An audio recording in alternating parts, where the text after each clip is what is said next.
ang Christ Life Assemblies Quezon City. At ito po si Pastor Eugene. At ito po ang ating napaka-interesting na paksa ngayong gabing ito. Millennium, the truth about the coming 1,000-year reign of Christ. So ano ba ang katotohanan tungkol sa milenyo? Anong kaibahan nitong milenyo na ito or yung 1,000-year reign ni Christ na nakalagay sa Biblia? Ito ba ay literal? Kailan ito mangyayari? At ano ang nakapaloob dito sa kanyang pamamahala ng isang milenyo? Alam natin na ang milenyo ang ibig sabihin ay 1,000. Pero ano nga ba ang milenyo na sinasalita ng Biblia? Atin pong sasaliksikin ng mga bagay na ito at naway maging interesting at pagpapala sa ating lahat. Magbabasa tayo ng maraming mga scriptures dito sa pag-aaral na ito. Magsisimula tayo sa Revelation 20, verse 1 hanggang verse 10 kasi nakapaloob dito yung tinatawag na milenyo. Dito ay natapos na dumating ang Panginoong Hesus. Ang second coming ay nangyari sa Revelation chapter 19 at nagkaroon na ng kanyang paghatol sa mga bansa. Mababasa natin doon. So verse 1 at saka 2 dito, pagkatapos ay nakita ko isang anghel na bumababa mula sa langit, dala ang susi ng walang hanggang kalaliman, the great abyss, at ang isang malaking tanikala, kadena. Sinunggaban niya ang dragon, ang matandang ahas na siyang Diablo at Satanas, at iginapos niya ito ng 1,000 taon. So ang 1,000 taon ay ang paggapos o ang pagkulong kay Satanas ng 1,000 taon sa abyss. At ito ay unang binanggit dito sa verse 2, yung word na millennium o 1,000 years. Sa verse 3, tinapon niya ito sa walang hanggang kalaliman. Isinira niya ito at tinatakan sa ibabaw upang hindi na ito makapanlinlang ng mga bansa. Hanggang sa matapos ang 1,000 taon, pagkalipas nito ay pakakawalan siya sa maikling panahon. So nandito ulit yung word na 1,000 taon sa verse 3. At ito ay patungkol lang hindi sa pagkakulong ni Satanas, subalit ang panahon ito ng kawalan ng deception o panlilinlang, pandaraya ni Satanas ng mga bansa. So 1,000 taon din yung hindi siya makakapag-deceive. Pero pagkatapos nun, 1,000 ay pakakawalan siya sa maikling panahon. So nasa Romans 16 verse 20 na kahit nung time ni Apostle Paul, sinasabi niya sa mga taga-Romano na malapit na, 'di ba, yung paghatol kay Satanas kung sakali. So verse 4 chapter 20 ng Revelation, pagkatapos nakakita ako ng mga trono at ang mga nakaupo roon ay binigyan ng kapangyarihang humatol. Nakita ko rin ang mga kaluluwa ng mga pinugutan ng ulo dahil sa kanilang patutuo para kay Jesus at paghahayag ng salita ng Diyos. Hindi sila sumamba sa halimaw o yung beast o kaya sa larawan nito at hindi sila tumanggap ng tatak nito sa kanilang mga noo o mga kamay. Nabuhay sila at nagharing kasama ni Kristo sa loob ng 1,000 taon. So nandito ang listahan ng mga mapapabilang sa 1,000 taon na mga kasama ng Panginoong Hesukristo sa kanyang paghahari. Pagkatapos na sunggaban at ikulong si Satanas, sabi doon na wala ng deception, panlilinlang na mangyayari sa loob ng 1,000 taon, ang 1,000 taon din ay paghahari ng mga pinugutan ng ulo o kaya naman ay nagpatotoo para sa Panginoong Hesus. Nagpahayag ng salita ng Diyos.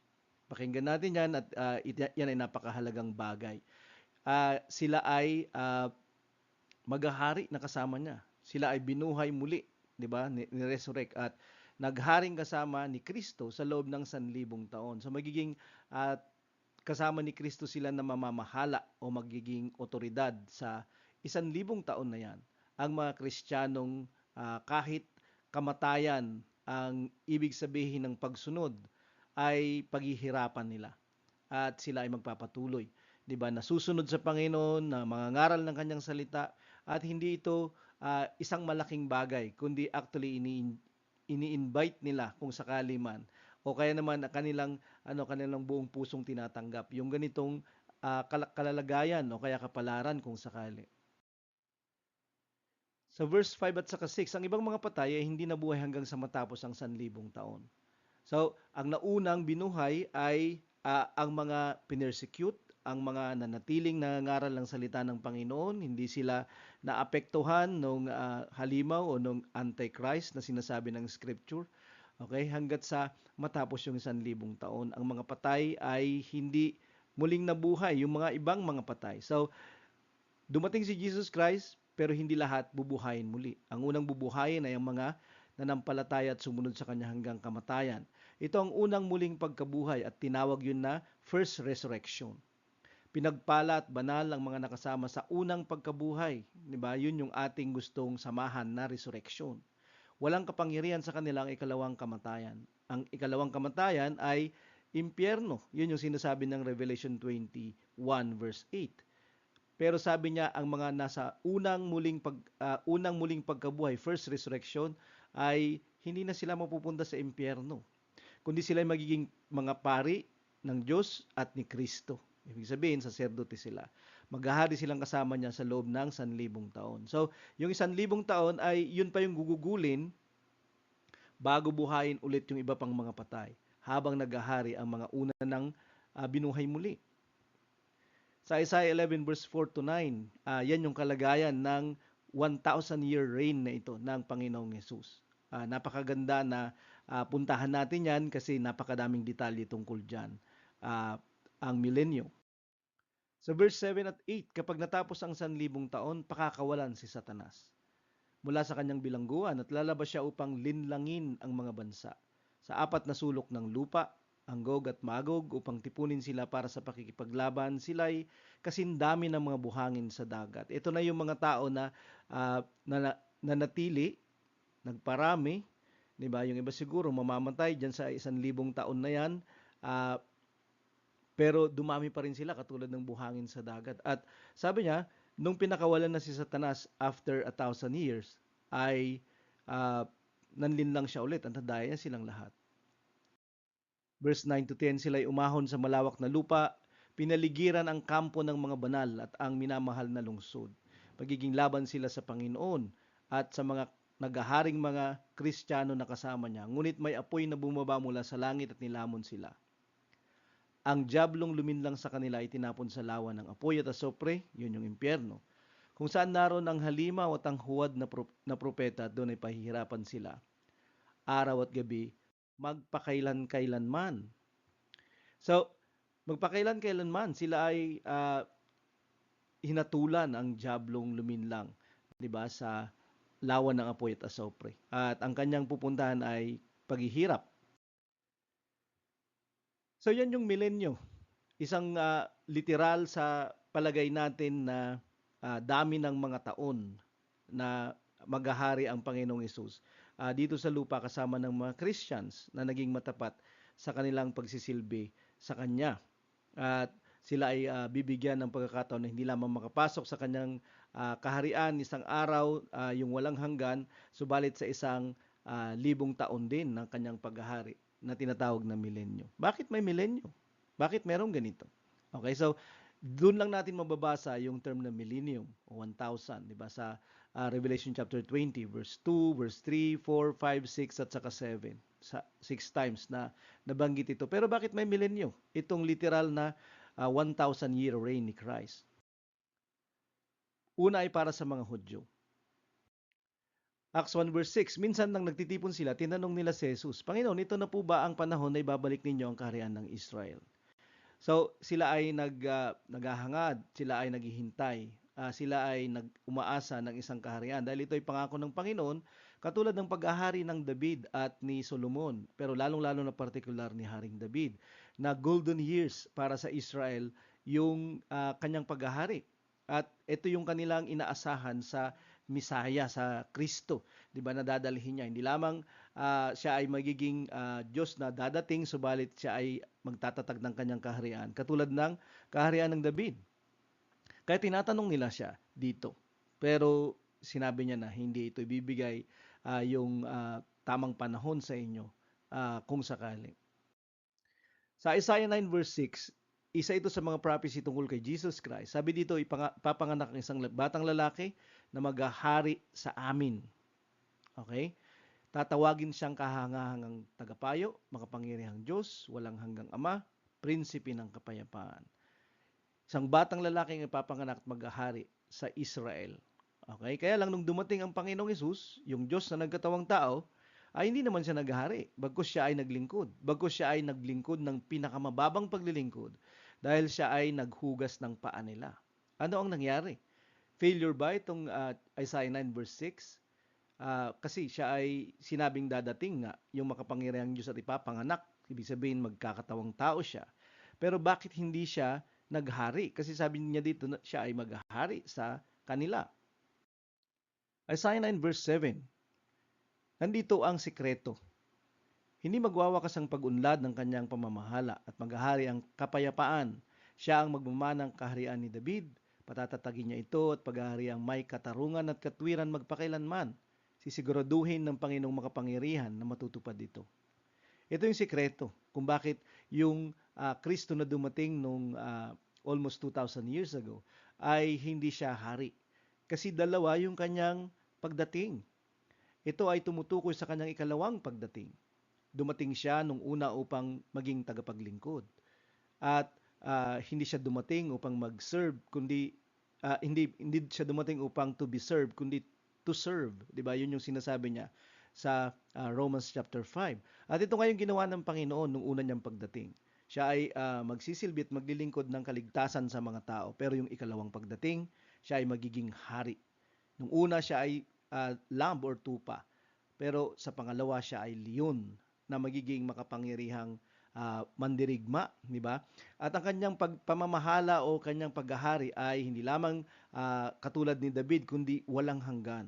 Natapos na yung paghahari ni David at nababasa na lang natin ang kanyang mabuting paghahari, di ba?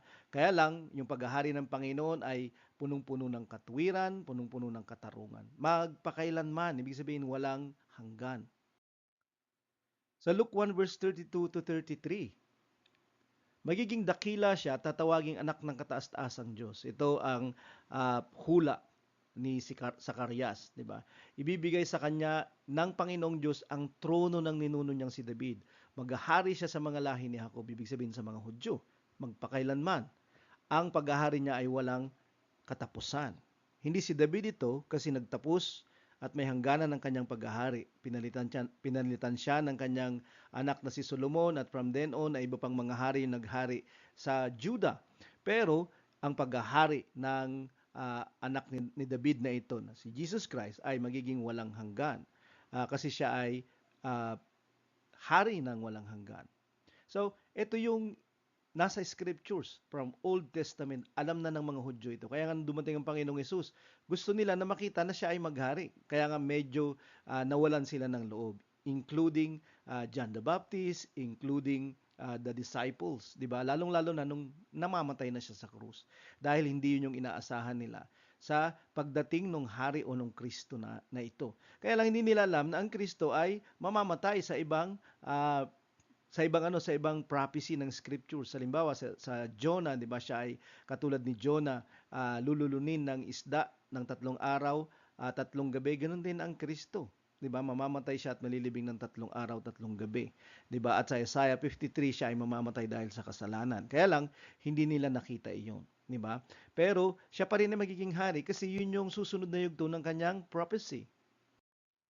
So, hari siya ng mga Hudyo, 'di ba? Kaya nga ang kaligtasan ay to the Jew first, 'di ba? And then to the Gentiles. Pero hindi lamang para sa mga Hudyo ang milenyo, kundi para din sa mga Hintil kasi papasok din ang mga Hintil, 'di ba? Na mga naging Christian eventually sa milenyo. Isaiah 2 verse 2. Sa mga huling araw, ang bundok na kinatatayuan ng templo ng Panginoon ay magiging pinakamahalaga sa lahat ng bundok. Dadagsa rito ang iba't ibang bansa.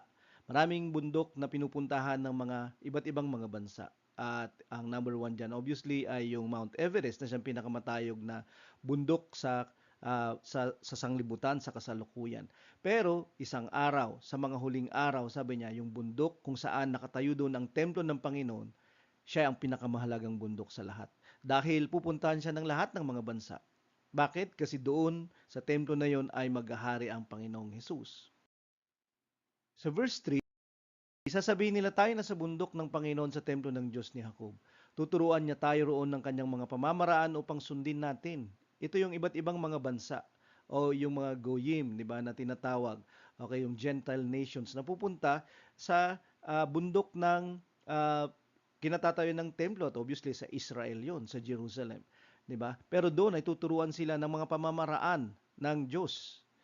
Kaya magsisiuwi ang mga tao mula sa Zion, ang lungsod ng Jerusalem, na dala ang kautusan ng Panginoon. So, by that time, uuwi sila after nila nang mag-pilgrimage, 'di ba, sa Jerusalem, sa Mount of Zion where the temple of the Lord will be, at sila ay may dala ng kautusan ng Panginoon. Ito ay nagpapatungkol sa panahon na 'yan, hindi sa panahon natin 'yan. Kasi hindi pa naitatayo yung temple ng Diyos doon. Actually, sira pa rin hanggang ngayon.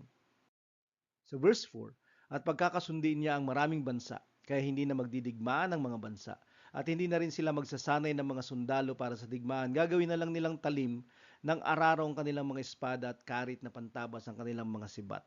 So, merong lasting na kapayapaan kapag dumating ang paghahari ng Panginoon sa maraming mga bansa. Na ngayon ay alam natin, nagigera-gera yung mga bansa. Mayroong war between nations, mayroong war between regional nations, mayroong eventually world war kasi nangyari na yung 1 at saka 2. Pero sabi niya, yun yung isa sa mga gagawin ng Panginoon between the warring nations, 'di ba? Siya ay magbibigay ng kapayapaan sa kanila. Siya yung magiging kapayapaan sa kanila. At ang kanilang ginagamit pandigma ay gagamitin sa mabubuti at beneficial na mga bagay o kalagayan. Sa Micah 4 verse 1, uulitin niya yung sinabi doon ni Isaiah. Sabi dito, sa mga huling araw, ang bundok na kinatatayo ng templo ng Panginoon ay magiging pinakamahalaga sa lahat ng bundok. Okay, yun yung nabasa natin kanina sa Isaiah. Sa verse 2, ganun pa din yung sinasabi niya dito. Ganun pa rin sinasabi ni Micah. Sa bundok ng Panginoon, sa templo ni Jacob, tuturuan niya tayo upang sundin natin, di ba? Hindi para malaman lang at paniwalaan yung ituturo, kundi upang sundin. Lahat ng mga naiintindihan natin, lahat ng naituturo sa atin sana sa simbahan ay dapat sinusunod natin. Hindi lamang natin sinasabing, wow, ang ganda, 'di ba? Wow, nakakataba ng puso, wow, nakaka-bless. Hindi lamang hanggang doon yung kanyang gagawin sa atin, di ba? Na ma-realize natin kung ano yung ating pagkukulang, subalit makita sa atin yung pagsunod. Kaya magsisiuwi ang mga tao mula sa Zion, sabi niya, dala ang kautusan ng Panginoon. Kitam, mas i-appreciate ng mga tao na ito isang araw yung salita ng Panginoon na ngayon ay taken for granted sa maraming mga lugar. Even sa mga simbahan, taken for granted ang salita ng Panginoon. Even among Christians, di ba? Old and new. Verse 3, pagkakasundin niya ang maraming bansa, so yun pa din yung gagawin niya. Di ba? Ibababa nila yung kanilang mga galit sa isa't isa, kanilang pakakawalan, kanilang i-vanish, yung kanilang mga panggera ay gagawin na lang pantulong sa isa't isa. Pero mayroong pagkakaiba ito sa Isaiah kasi sabi niya sa Micah 4 verse 4, ang bawat tao ay uupo sa ilalim ng kanilang tanim na ubas at puno ng igos. Nang walang kinatatakutan, mangyayari ito dahil sinabi mismo ng Panginoong makapangyarihan. So, anong pagkakaiba ng Isaiah kahit magkapareho yung tatlong verses, yung pang-apat na verses? In the millennium, sabi niya diyan, ang bawat tao ay uupo sa ilalim ng kanilang tanim na ubas at puno ng igos. 'Di ba? Whether Jews or Gentiles, 'di ba, na naging Christian, eventually sila ay in the millennium magkakaroon ng provision at yung prosperity ay tiyak doon. Kasi ito ay idiomatic expression ng mga Hudyo nung unang panahon na kapag nakaupo ka sa ilalim ng ubasan mo at puno ng igos mo, ang ibig sabihin, naghihintay ka o nasa lilim ka nila, hindi ka naiinitan, at yung ibig sabihin nun, napoprovide siya ng mga orchards na ito. Napoprovide siya ng kanyang mga, ng bunga nila, di ba, kung sakali. So, ang ibig sabihin nun ay prosperity. At gagawin ito ng Panginoon. At sila ay walang katatakutan kasi sila ay sumasamba sa Diyos at kasakasama nila ang Panginoon doon. So, yan yung magiging kalagayan ng millennium ayon sa Old Testament prophets. Hindi lamang para sa Hudyo, para sa mga hintil, kundi para sa paghahari niya. Okay? Para ang mga prophecies tungkol sa paghahari niya from Old at sa New Testament will be fulfilled. Zechariah 14 verse 3 to 4. Bago ito, dadating ang Panginoon, sabi ng verse 1. Ang araw ng Panginoon ay dumadating, sabi niya doon. Kapag ang Israel o yung Jerusalem particular city of Israel ay papaligiran ng mga bayan o lahat ng mga bansa at kanilang kukubkubin at matatalo ang Israel by that time. At pinaniniwalaan ng maraming mga scholars at tayo din kahit hindi tayo scholars, tayo ay naniniwala doon sa pananaw na ito ay mangyayari sa second coming. Kasi yung pagdating ng Panginoon sa first ay hindi naman nakubkob ang Israel o Jerusalem. Actually, nasa occupation na sila ng Roma, 'di ba? Pero hindi dumating ang Panginoon para makipaglaban nung time na 'yon. Dumating siya upang iligtas ang Israel spiritually. Okay? Pero makikipaglaban siya dito katulad ng sinasabi ng mga verses dito. Pagkatapos, makikipaglaban ang Panginoon, laban sa mga bansang iyon. Ang Panginoon mismo ay darating upang makipaglaban. Katulad ng ginawa niyang pakikipagdigma noon, di ba? So ibig sabihin, meron ng pakikipagdigma ang Panginoon. He was with Joshua, di ba? He was with David. He was with Samson. He was with all the judges and the kings na naging matapat upang iligtas ang Israel. Pero this time, ililigtas niya yung Israel, yung bayan, 'di ba, ni Abraham, ni Isaac, ni Jacob, yung forefathers na kaibigan niya, 'di ba, ng mga Hudyo. At dahil sa mga forefathers na ito, darating siya mulit-muli upang iligtas sila. Pero this time, it's the last. At sabi niya dito, makikipaglaban siya katulad ng pakikipagdigma. At ang pakikipagdigma na ito ay patungkol sa last na battle of God against the nations dahil sa Israel. 'Di ba? Ito ay nakasulat sa Revelation chapter 16, 'di ba? Sa dulo, yung tinatawag na Armageddon. 'Di ba? Sa araw na 'yon, tatayo siya sa bundok ng Olibo. Ang Panginoon, 'di ba? Yung paa niya ay makikita doon kasi tatayo siya doon. Bakit? Kasi mula sa bundok ng Olibo siya ay umakyat sa Acts chapter 1. Mababasa doon verse 9, 10, 'di ba, na siya ay umakyat sa mga langit, 'di ba, from the Mount of Olives. Verse 16, pagkatapos ang lahat ng natitirang mga tao sa mga bansang sumalakay sa Jerusalem ay pupunta sa Jerusalem taon-taon para sumamba sa hari, ang Panginoong makapangyarihan, at para makipag-isa sa pagdiriwang ng pista ng pagtatayo ng mga kubol o yung Feast of Tabernacles. So, maraming mga bansa yung pupunta sa Israel at kukubkubin nila yon, 'di ba? Sa pamamagitan ng pandalansi o pandadaya ni Satanas, 'di ba, obviously. At kung may leader ito, obviously, yun yung Antichrist kasi ito yung panghuling giyera ng Panginoon. 'Di ba? Hindi lamang sa mga bansa but they are being led by the Antichrist. So this is Christ and the Antichrist. 'Di ba? Naggiyera yung Armageddon with the nations, 'di ba? At dahil sa church at dahil sa Israel siya ay dadating. Kaya lang, sabi niya, yung mga matitira na mga tao sa mga bansang ito, sabi niya, sila ay sasamba sa Panginoon, sa hari. So, ibig sabihin, pag dumating si Jesus Christ, kanyang i-rescue yung Israel, at ganoon din yung simbahan na under sila sa persecution. At pagkatapos nito, yung matitirang mga tao, dito sa giyera na ito, may matitira pa. 'Di ba? Hindi naman sila lahat mamamatay, may matitira pa. Hindi sila part ng simbahan, pero eventually magiging part sila ng sasamba sa Panginoon, 'di ba, sa hari. Okay? So, pwede nating mapatunayan ito sa scriptures. Ang tinutukoy dito ay paghahari ng Panginoon sa millennium. So, sasamba sila taon-taon. Okay? Sa hari dito. Kasi maghahari na siya kapag dumating siya dito. Sa sumunod na verse, verse 17, ang mga taong hindi pupunta sa Jerusalem upang sumamba sa hari, ang Panginoong makapangyarihan na hindi niya sila padadalhan ng ulan. Bakit hindi niya sila padadalhan ng ulan? Ito yung kwento. So dadating ang Panginoon at sasalubugin siya ng mga Christians, 'di ba? At magiging hari sila kasama niya. Ito yung mga taong paghaharian nila. Yung mga naiwan o natira sa giyera ng Armageddon, tila baga. Pero itong mga taong ito hindi katulad ng mga Christians o yung mga Hudyo na saved na naligtas na nung dumating ang Panginoong Hesus. Kasi sila ay maghaharing kasama ng Panginoon at ang paghaharian ay mga bansang ito. Okay? At Sabi dito, kung Christians kasi ito, bakit hindi niya sila padadalhan ng ulan at bakit hindi sila sasamba? Kilala na nila yung Panginoon eh. 'Di ba? Pero itong mga to, tila ba nabigyan lang sila ng pagkakataon na manatili sa paghahari ng Panginoon. Kasi kung maghahari ang Panginoon, sino yung paghaharian niya? Obviously, mga tao yun. 'Di ba? Kung maghahari tayo kasama niya, sino yung paghaharian natin? Obviously, mga tao yun. At pinupunto rito, mga taong natira sa gyera ng Panginoon dahil ililigtas niya yung Israel kapag dumating siya.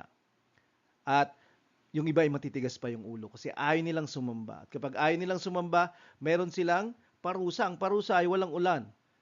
Either ito ay literal or symbolic. Kapag ito ay literal, babalik tayo sa agriculture. Okay, mahalaga ang agriculture by that time.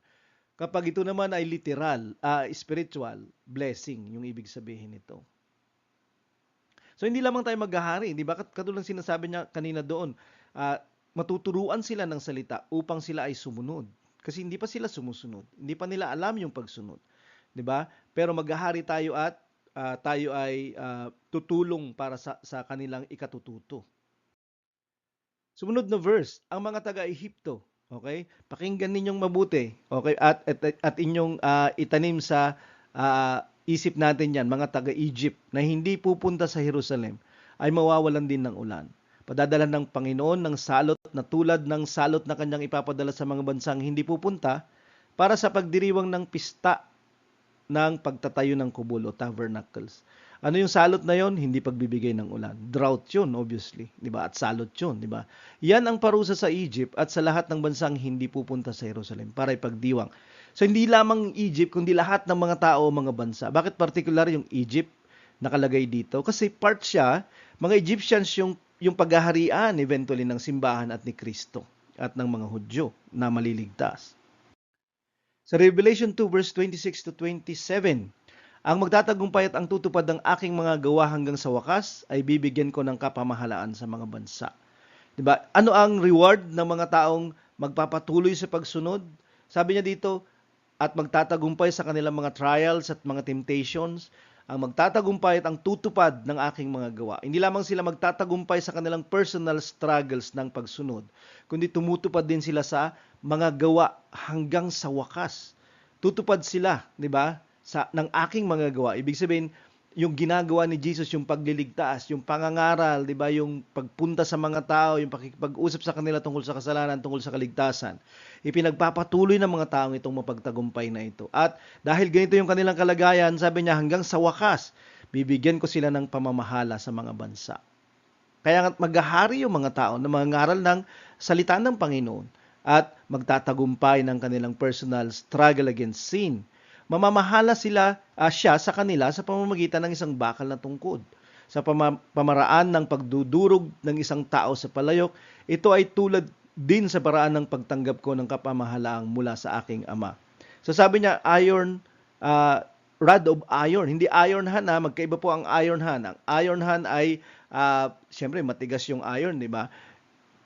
Ibig sabihin, mabagsik na pamamahala yun. Pero, ganun din ba ang ibig sabihin ng rod of iron? Oo, siyempre, merong katigasan yung iron. Kasi ang rod ay, ito yung tungkod ng isang shepherd. Rod yan. Okay, rod, shepherd's rod or shepherd's staff. Diba? So, yun yung ibig sabihin nito. Isa siyang matibay, isa siyang firm na pamamahala. O, dahil rod siya, okay, staff siya, ito ay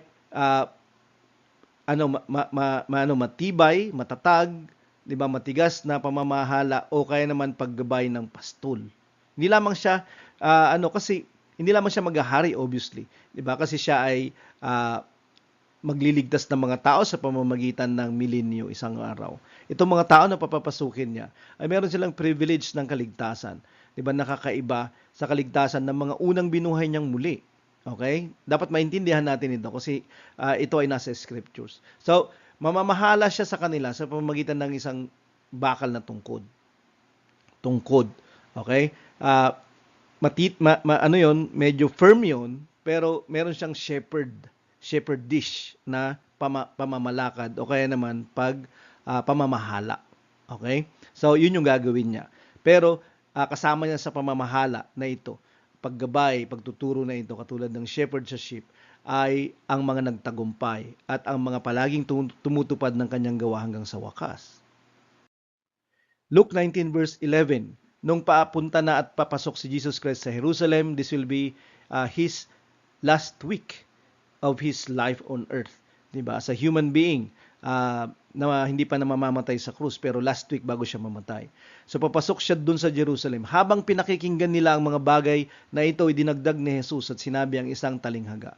Sapagkat malapit na siya sa Jerusalem at inakala nila na ang paghahari ng Diyos ay mahahayag na. So, inaasahan na nila yun, kaya naglagay sila ng mga palaspas dyan, di ba? Palm trees, palm leaves actually yun, upang i-welcome yung king. Yun yung ginagawa ng mga tao kapag ang king nila ay galing sa, o yung mga mandirigma nila ay galing sa pakikipaggera at nanalo sila. Di ba? So, yun yung ginagawa nila dito. Kanilang tinatanggap siya bilang hari. At ito yung dahilan kung bakit nagngit-ngit yung mga Hudyo, yung mga pinunong Hudyo. Kasi iniisip nila, pag nalaman ito ni Caesar, yung presidente ng Roma, patay tayong lahat. Kasi meron ng ibang king, di ba? Kaya lang, yun yung kanilang inaakala, di ba?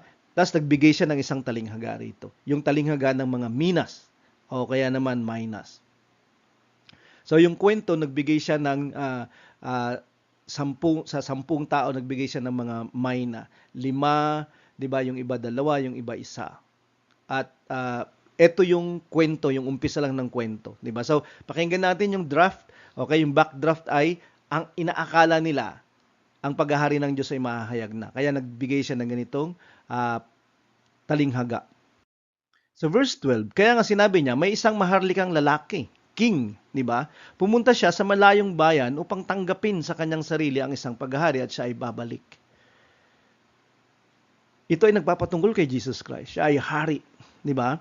At siya ay aalis pagka siya ay namatay sa krus, nabuhay ulit after 3 days, at aalis siya pero babalik siya ulit upang ang kanyang paghahari ay dalhin. Okay? So yan yung kwento ng minas. At ang sinasabi doon, binigyan niya sila ng mina at yung mga dumoble yung mga mina nila, binigyan niya sila ng paghahari ng mga bayan. Sabi niya, ito yung binigay mo sa akin, Panginoon, 5 naging 10. O sige, maging pinuno ka ng 10 bayan. Ito yung binigay mo sa akin, 2 naging 4, maging pinuno ka ng 4 na bayan. Ang ating katapatan sa binigay sa atin ng Panginoon, ng kaligtasan at pagliligtas sa iba naman, ay merong pupuntahan isang araw.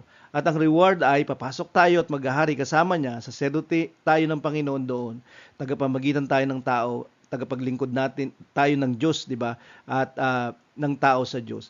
At yun yung gagawin natin doon sa first na magre-resurrect, di ba? Kapag dumating na yung Panginoon at dadalhin niya yung kanyang paghahari dito. Iba-ibang bayan yung ating hindi paghaharian lang kundi paglilingkuran. Sa Isaiah 19 verse 1, Old Testament ulit, di ba? Ang mensaheng ito ay tungkol sa Ehipto. Nabasa natin ng kanina sa Zechariah 14, di ba, na naligtas sa milenyo yung mga Egyptians, di ba? Pero yung iba matitigas yung ulo nila. Ang mensaheng ito ay tungkol sa Egypt. Makinig kayo. Ang Panginoon ay nakasakay sa ulap at mabilis na pumunta sa Egypt. So ang Panginoon ay kapag nung dumating siya ay nakasakay sa ulap. Nanginginig sa takot ang mga Diyos-Diyosan ng Egypt at kinakabahan ang mga Egyptians. 'Di ba? Kailan ito nangyari? Nangyari na ba ito nung time ni Isaiah? 'Di ba? Kailan ito nangyari? Every time na mababasa natin yung praise na si Lord o yung God ay nakasakay or nakasakay sa ulap, ito yung God. Every time. 'Di ba? Kasi cloud rider ang tawag sa Panginoon sa Deuteronomy, sa Psalms, 'di ba? Dito ang Panginoon ay nakasakay sa ulap. So, pero ano ang sinisimbolo niya? 'Di ba? Kung sakali kapag dumating siya na may judgment. Mabilis. Sa Matthew 24 verse 30, ito yung pagdating ni Jesus Christ, yung second coming niya, from His own lips. 'Di ba? Pagkatapos makikita sa langit ang tanda ng aking pagbabalik. Maghihinagpis ang lahat ng tao sa mundo dahil dito makikita nila ako na anak ng tao na dumarating mula sa ulap na taglay ang kapangyarihan at kalulatian. Mula sa ulap, 'di ba? So si Jesus din ay cloud rider. So siya yung God, 'di ba, na dumadating hindi lamang upang magbigay ng reward kundi magbigay ng judgment. Sa 1 Thessalonians 4 verse 16 to 17, sa mouth ni Paul the apostle, ang Panginoon mismo ang bababa mula sa langit from heaven. Sa araw na yon ay kasama nilang dadalhin sa mga ulap para sa lubungin ng Panginoon sa himpapawid at makakasama na natin ng Panginoon magpakailanman. So, meron dito mga patay na Christians, mga buhay na Christians, pero sabi niya, pare-pareho itong mga to na bubuhayin ulit. Una, papalitan yung kanilang mga katawan, makakalipad na sila sa ulap kasi sasalubungin nila ang Panginoon na nakasakay sa mga ulap. So, ito yung pagdating ng Panginoon sa Egypt, yung Isaiah 19 verse 1. Nakasakay siya sa ulap, swift, di ba? Yung pagdating niya. Dahil may bibigay siyang judgment at mayroon siyang bibigay na reward. Isaiah 19 verse 18. So, merong judgment na binigay sa Egypt, merong pamamahala na mabagsik na sinasabi doon, tila baga merong ganong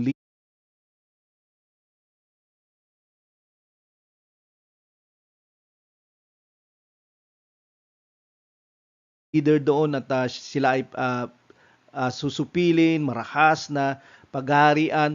Sa araw na yon, pag dumating na yung Panginoon, 5 lungsod ng Egypt ang susunod sa Panginoong makapangyarihan. Magsasalita sila sa wikang Hebreo o Canaan. Ibig sabihin, alam nila yung salita ng mga Hudyo. Hindi sila mga Hudyo pero Egyptian sila. Isa sa mga lungsod na ito ay tatawaging lungsod ng kagibaan. Diba? So, city of destruction. Yung iba, sabi nila, city of sun o lungsod ng araw. Pero 5 lungsod. May mga tao doon, even as we speak, kung this is the last days, na naniniwala sa Panginoon. Diba? Palaging binibisita ng Egypt, ang Egypt ng mga particular na mga mananampalataya ng Panginoon. Si Abraham, si Moses, the Israelites, diba? Kahit si Jesus Christ, pumunta siya doon nung baby siya o bago siya ipanganak. Diba? At mula doon ay lumabas yung anak ng Panginoon. Pero, this is amazing, di ba mga kapatid? Kasi pagdating ng Panginoon, kaya ang sinasabi niya sa Zechariah 14 kanina, na may mga taga-Egypt doon sa kanyang paghahari kasi merong naniniwala sa kanya dito pag dumating siya. Verse 21, ipapakilala ng Panginoon ang kanyang sarili sa kanila. At sa araw na iyon, ikikilalanin nila ang Panginoon. So magiging Panginoon nila si Jesus. Sasambahin nila siya sa pamamagitan ng sari-saring mga handog. Magsisipanata sila sa Panginoon, tutuparin nila iyon. Gagawa sila ng pangako at gagawin nila, tutuparin nila, gaganapin nila yung pinangako nila. Kasi ayaw ng Panginoon na hindi ka tutupad sa pangako mo. Diba? So, katulad lang nung nabaptize tayo, sinabi natin, mamahalin natin yung Panginoon, susundin natin siya, mamahalin natin ang simbahan at maglilingkod tayo kasama ng simbahan. Huwag tayong mag-defer sa ating pangako. Okay? Pero yung punto dito, this is very exciting. Sa akin, exciting. Kasi ang mga Egyptians sa kasalukuyan ay mga Islamists, 'di ba? Sila ay mga Muslim. At very very hard na Muslim sila, 'di ba? So kaya lang mayroong kumikilala sa Panginoon pag dumating siya doon. At ang Panginoon ay kikilala din sa kanila. Makikilala niya tayo, 'di ba? Kasi sa Ephesians 4 verse 30, tayo tinatakan hanggang sa araw ng pagkatubos ng Espiritu Santo.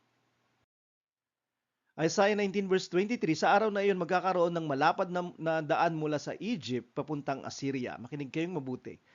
Ang mga taga-Egypt at mga taga-Assyria ay magpaparoon pa rito sa Egypt at sa Assyria at magkasama silang sasamba. Hindi lamang Egyptians yung masisave, yung part ng Assyria, at ang Assyria ay Lebanon, Syria, yung sa itaas pang bahagi, Turkey. 'Di ba? May mga masisave diyan.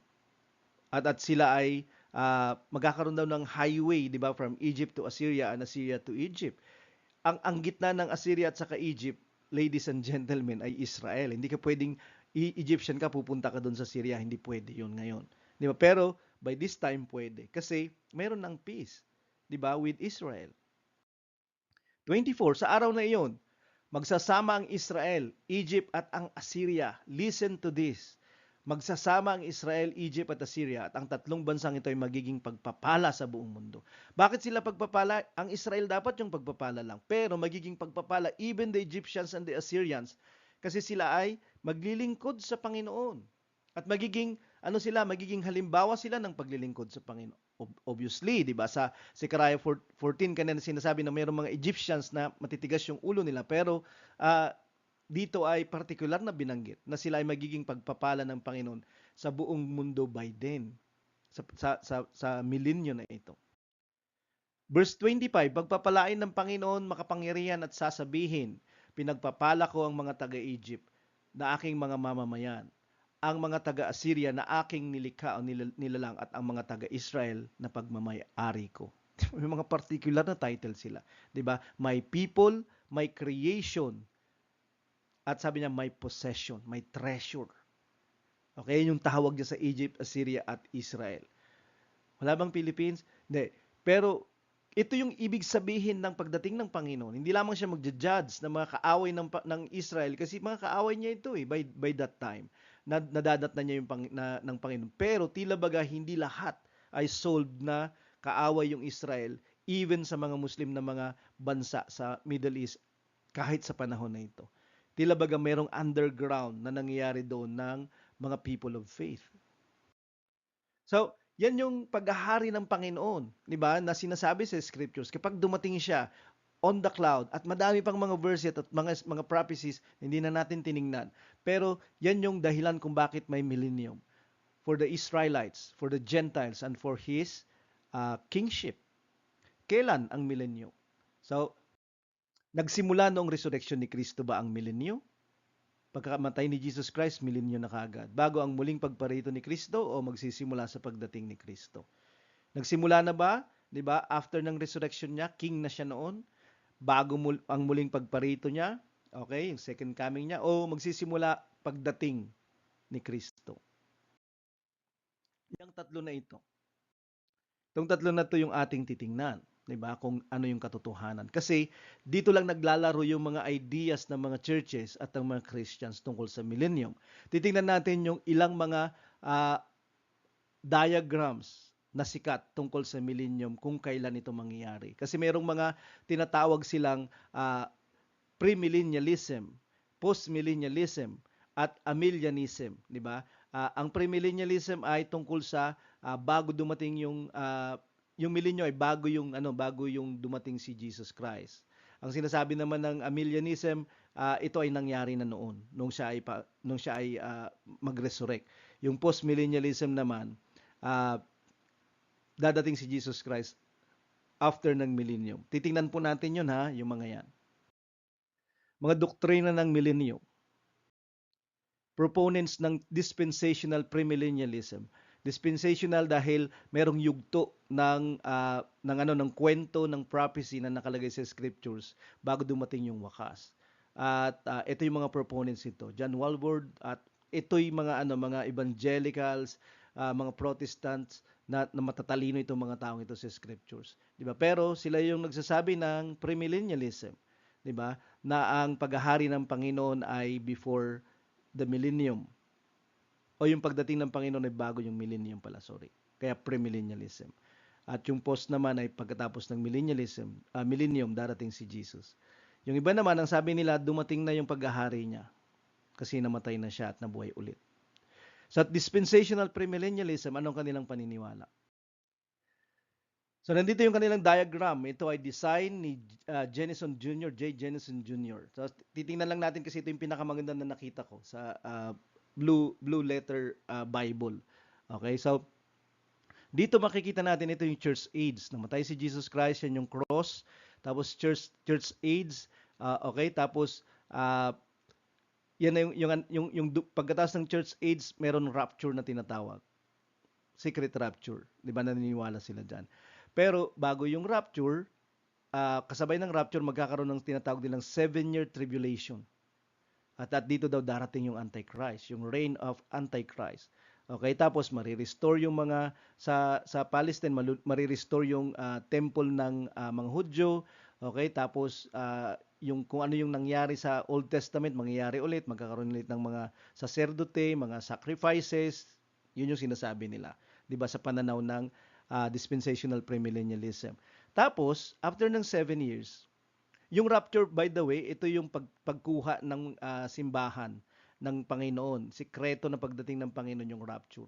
'Di ba? Kukunin niya yung simbahan, dadalhin niya sa langit ng 7 years, tapos babalik sila after ng 7 years. Okay? Para bigyan ng katapusan yung paghahari ng Antichrist. Pagkatapos, yon yung Battle of Armageddon. 'Di ba? Yung Battle of Armageddon nila 'di ba? Yung destruction of the Antichrist. Pag dumating na si Jesus Christ sa kanyang second coming. Kasi yung first coming niya ay nung namatay siya sa krus. Pangalawang pagdating niya, yung rapture na tinatawag na sikreto, walang nakakaalam. Tapos nasa langit na sila, hinihintay nila kasama ng simbahan na mabuo yung 7 years. Pagkatapos ng 7 years, dahil based daw ito sa 70th week of Daniel, napag-usapan na natin dati ito na hindi. So, saka siya dadating, pangalawang second coming na ito. So, tatlo na yung kanyang pagdating, di ba? Kung sakali, kung nagbibilang tayo. Tapos, Battle of Armageddon, destruction of the Antichrist, okay? Bubuhayin na yung mga saints, bubuhayin, bibigyan na ng bagong katawan kasi yung mga yung tribulation saints at saka Old Testament believers. Kasi hindi daw kasama yun dun sa rapture, di ba? So, at may mga masisave pa dito sa tribulation kaya sila yung magiging saints. Saka pa lang huhulihin si Satan tapos millennium na. Okay? Tapos si Satan ilulus, tas judgment of the wicked eternal state. Ang wala dito, pag pinakawalan si Satan, yung mga taong pinagharian sa millennium, sila ay dadayain pa rin ni Satan lahat. Wala yun. Actually, sa lahat ng mga nakita ko na interpretation ng millennium, yun yung kulang. Di ba, na hindi nila sinasabi kung anong nangyari. Sino ba yung pinagharian? Kasi ang sinasabi nila, simbahan yung paghaharian. Well, sinabi doon sa verse 4 ng chapter 20 ng Revelation, kasama yung simbahan na maghahari, hindi siya paghaharian. Kaya lang hindi nila, walang malinaw doon. Kaya dito, matatalino itong mga taong ito, Norman Geisler, di ba? Chuck Missler, Chuck Smith. Pero walang nakalagay, di ba? Satan loose, tapos judgment of the wicked na, and then eternal state. Yung historical premillennialism, di ba? Ito naman yung mga proponents niya, mga taong yan. Si Ladd, si Walter Martin, Montgomery, Theodore Zahn. Gagaling din itong mga taong ito. Number 2 school ng interpretation ng millennium is yung historical premillennialism. 'Di ba? So, yung cross dito ulit sa diagram ay yung kamatayan ni Jesus and then the church age, pagbibigay ng Holy Spirit sa atin yan, Pentecost. 'Di ba? Tapos hanggang sa pagdating ng great apostasy, yung sinasabi ng 2 Thessalonians chapter 2 na pagtaliwakas, tas darating yung Antichrist, yung masama, 'di ba? Lawless one, sabi doon, man of sin. Tapos dito sa pagdating nitong lawless one, man of sin, after ng apostasy, yun na daw yung Antichrist at yun na yung 7-year tribulation. After ng 7-year tribulation, saka darating si Jesus. Kukunin niya yung simbahan sa alapaap at makukonvert na rin yung mga Hudyo dito. Di ba? Tapos bababa siya dahil converted yung mga Hudyo. Di ba? Bababa siya kasama ng simbahan. Then makikipaggera siya sa mga tao na nakikipaglaban sa Israel by this time, yung Zechariah 14, di ba? Pagkatapos millennium na, Satan bound. At sa millennium, i-rebuild yung temple, tapos yung priesthood, sacrifices katulad ng Old Testament, Levitical, di ba, na mga laws tungkol sa priesthood, etc. Tapos after ng 1,000 o millennium, Satan loosed, pakakawalan si Satan. Tapos Battle of Gog and Magog, katulad ng sinasabi niya doon. Pangalawang battle yan, by the way. Kasi kapag titingnan mo yung nasa Ezekiel 38 at saka 39, first na pagdating ng Panginoon yun, hindi second. Diba? So, second na pagdating ng Panginoon, yung Battle of Gog and Magog. Pero yun yung yun na rin yung Armageddon na tinatawag kasi yun ay sa Israel gaganapin. 'Di ba? Yung pagtawag dito ng Gog at Magog sa Revelation chapter 20 ay tila baga pagsasabi na muli na ulit yung nangyari nung time ng Gog and Magog nung nilid sila nung Antichrist doon si Gog. 'Di ba? So, and then great white throne judgment, 'di ba? Bema judgment ang tawag nila dito, Revelation chapter 20 verse 11 and onwards, and then eternal state, Revelation 21, Revelation 22. So, yan yung sinasabi nila dito. Tila baga maganda yung historical premillennialism, 'di ba? Ang point lang dito, sino yung dadayahin ni Satan kapag siya ay pinakawalan? Hindi nila yung tinatapik. Hindi nila tinatapik yun. Okay? Tapos, yung tribulation at saka yung Antichrist, siguro, tama naman yan. Yun yung sinasabi nila, tama yan. Kamukhang-kamukha siya nung ating titingnan na diagram sa atin mamaya. Pero meron pang dalawa, bukod dito, sa dispensational at saka historical. Postmillennialism, okay? Postmillennialism. Si Rasdoni, Benson, Gentry Jr., Chilton, at saka si North. Ito yung mga proponents niya. Nagsusulat dito ng prophecy, Bible prophecy, at saka iba pang Bible-related books. Okay, so ang pananaw nila, namatay si Jesus Christ at yung kamatayan niya hanggang sa pagkabuhay niya hanggang sa present age, di ba? Uh, Yan yung literal na pamamahala ni Jesus Christ ng 1,000 years. Pero if you're going to count, mahigit ng 1,000 years, almost 2,000 years na actually. Kaya yan yung sinasabi nila. Pero dito sa postmillennialism, sinasabi nila, actually nagsimula nang maghari si Jesus Christ. Well, nasan si Satan na kung naghahari siya, di ba? Kasi yun yung unang gagawin eh. At wala nang dadayain. So wala na sanang katulad ng nakikita nating masamang sanglibutan sa kasalukuyan, di ba? So tapos dadating si Jesus Christ, di ba? Kung kailan man 'yon, hindi nila alam. Kung sakali dadating siya at magbibigay siya ng general resurrection of the righteous and the wicked and final judgment, and then eternal state. Ito yung postmillennialism. Ang millennium ay simula nung mamatay at nabuhay ulit si Jesus Christ. Pero kahit sa bilang ng taon ay sobra na, diba? So hindi siya sumasakto. Panghuli ay yung amillennialism, okay? So yan din yung mga tao na naniniwala dito. Okay, yung mga proponents niya, si Klein, Gaffin, Strimple, Bill, at saka si Murray. So from the death of Jesus Christ at saka resurrection niya up to the present age, nasa millennium na tayo ngayon. Kasi ang sinasabi nila, nasa kingdom na tayo kasi born again tayo to see and to enter the kingdom. Pero may kingdom na inumpisahan tapos kukumplituhin pag dumating si Jesus Christ. So meron silang tinatawag na two-age theory, di ba? Yung age of the kingdom now and the kids of the kingdom then. So yung kingdom ay nandito na pero at the same time wala pa, parang ganon. Kukumplituhin pa lang. So yung amillennialism, para ding postmillennialism yun, hindi sila naniniwala, 'di ba, sa literal na 1,000 year reign ni Jesus. Ang naniniwala lang ay yung dalawang premillennialism na tinatawag, yung historical at saka dispensational. 'Di ba? So yung amillennialism, walang millennium. Ito yung ibig sabihin nito. Okay? So dahil nagpapatuloy na naghahari yung Panginoon sa simbahan. At sa paghahari ng Panginoon sa simbahan, naghahari na siya sa sanglibutan. Pero hindi mo makikita yan sa scriptures. Pero maraming naniniwala dito. Ito yung biblical timeline natin. Okay, sa palagay ko din. Okay, ito yung biblical timeline natin. Simple lang siya. Okay, so yung mga characters na nandito ay bibigyan natin ng ibig sabihin. Okay, so ito yung crucifixion. Tapos yung sumunod after crucifixion, yung Pentecost natin, church age, pagtanggap ng Holy Spirit hanggang sa pagdating ni Jesus Christ, 'di ba? At yung pagdating ni Jesus Christ, hindi yun rapture kasi ito ay galing sa Latin na Biblia ni Jerome, 'di ba? Yung word na rapto, 'di ba? So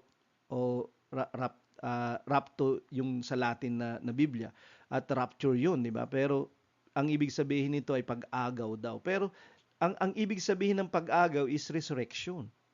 So, aakyat tayo, kaya nga araw yan na paakyat. Diba? Kasi sasalubungin natin yung Panginoon, the rider of the clouds, sa mga alapap, sa mga ulap at bababa. At saan siya bababa? Sa Olives, Mount of Olives. Diba? So, yun yung gagawin. At doon magkakaroon ng judgment of the nations who will fight against Israel and Jerusalem. 'Di ba? And after the fight, Revelation chapter 20, 'di ba? Imi-meet niya yung simbahan, isi-save niya yung Israel, ipa-fight niya yung kaaway nila at persecutors nila, and then uhuliin si Satan. So ekis na si Satan. 'Di ba? Ilalagay siya sa kulungan for 1,000 year. At yun yung dahilan kung bakit 100. After na yung millennium na tinatawag, yung 1,000 year reign ni Jesus with the church, at 1,000 year na walang panlilinlang si Satan, 1,000 year na hihintayin ng iba pang mga hindi pa nag-resurrect. At yun yung gugugulin ng mga tao upang matutunan ang pamamalakad ng Panginoon for 1,000 years. Kailang meron pa ding mga tao na pinamamahalaan ng Panginoon doon na hindi susunod. After 1,000 years, unleashing of Satan. Babalik ulit si Satan. Manilinlang siya ulit. At second fall of men. Babagsak ulit yung mga tao sa katauhan, 'di ba? Tapos mag-aaklas sila sa Panginoon, sa bayang banal, 'di ba? Tapos eventually sila ay tutupukin ng apoy katulad ng nabasa natin kanina sa Revelation chapter 20 verse 1 to 10. Ang susunod sa verse 11 pababa is the judgment, Bema seat of God, judgment seat of the white throne, 'di ba? White throne seat of God. After that, hindi lamang yung pagbibigay ng impyerno, kundi yung pagtatatag ng bagong langit at bagong lupa, eternity. So yan yung biblical timeline, di ba? Na mababasa natin sa scriptures. Okay, so makikita natin dito na mayroong kulang.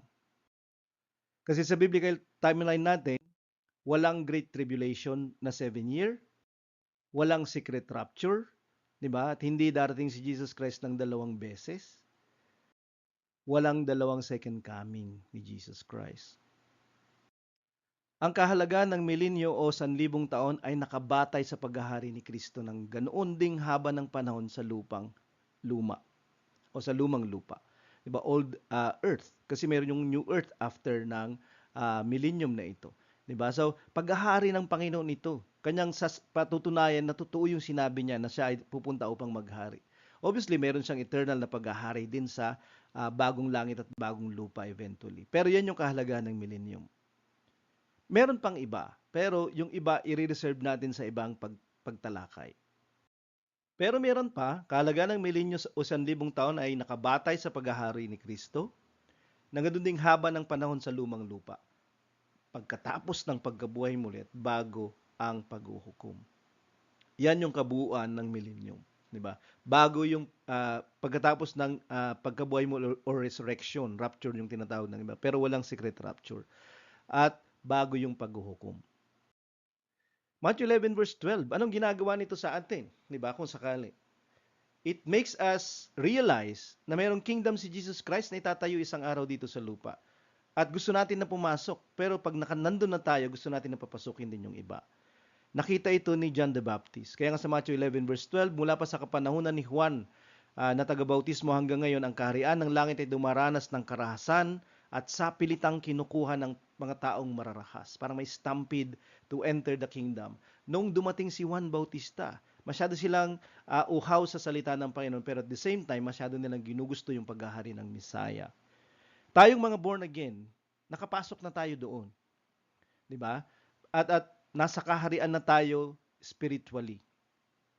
Ano ang ating ginagawa upang yung iba naman ay magkaroon ng opportunity through us? Ginawa ito ni John the Baptist, nag-iisang tinig siya sa ilang. Pero ginawa niyang mag-stampede yung mga tao para pumasok sa kaharian ng Diyos. There is something not so right with us kung hindi yun yung effect natin sa mga tao, lalong-lalo na yung preaching natin sa mga tao. Kung hindi natin nagagawa na magustuhan nila yung kingdom of God, ay baka hindi kasi natin ipinapakita kung paano maging citizen of the kingdom o hindi natin sinasabi yung message of the kingdom. Ganyan, parang stampede, nag-uunahan. Luke 17 verse 21, hindi rin nila masasabi, tingnan ninyo at narito o naroon, sapagkat masdan ninyo, ang kaharian ng Diyos ay nasa inyo. The kingdom of God is within you. We've received the kingdom of God.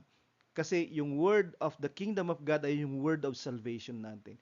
Jesus is our King and He lives in us through the Holy Spirit. He is our King. At nasa atin yung mensahe na ito, yung word na siyang binhi ng sower, ng tagahasik, ay dalhin natin kung saan tayo pupunta. Kasi palaging nandoon siya kung saan tayo nandoon upang itanim sa iba naman. Ibang puso, ibang buhay na wala pa nito. Ngayong linggo, magdala tayo ng mga taong sana makakatikim ng pagpasok sa kingdom dahil sa pamamagitan ng kingdom citizen na katulad natin at ng kingdom message na sasabihin natin. Hindi sila na nakikinig lang tayo ng testimony, kundi tayo naman. Sa John 19 verse 19 to 20, sumulat si Pilato ng ganitong pahayag at inilagay sa krus. Si Jesus na taga Nazaret ang hari ng mga Hudyo. Nakasulat ito sa wikang Hebreo, Latin at Griego. Yung tatlong mga salita na yan ay yung mga imperial languages nung time ni Jesus. Si Jesus na taga Nazaret, yung INRI sa kanyang ulunan sa krus, ang hari ng mga Hudyo. Darating siya isang araw, pero hindi na para ipako, parusahan para sa kasalanan, kundi para magdala ng buhay na walang hanggan at higit sa lahat ng kanyang kaharian dito sa lupa. Let's keep our place, spot on that kingdom. Yan po ang millennium, the truth about the coming 1,000-year reign of Christ. Hindi siya exhaustive, hindi siya kumpleto na lahat ay nailagay natin in an hour, pero yan ay basic introduction about the millennium. God bless po sa inyong pag-aaral na kasama natin at God bless sa lahat ng mga magsasalita ng message of the kingdom or gospel of the kingdom upang bago dumating yung wakas ay nagawa natin yung part natin bilang simbahan. God bless po sa ating lahat.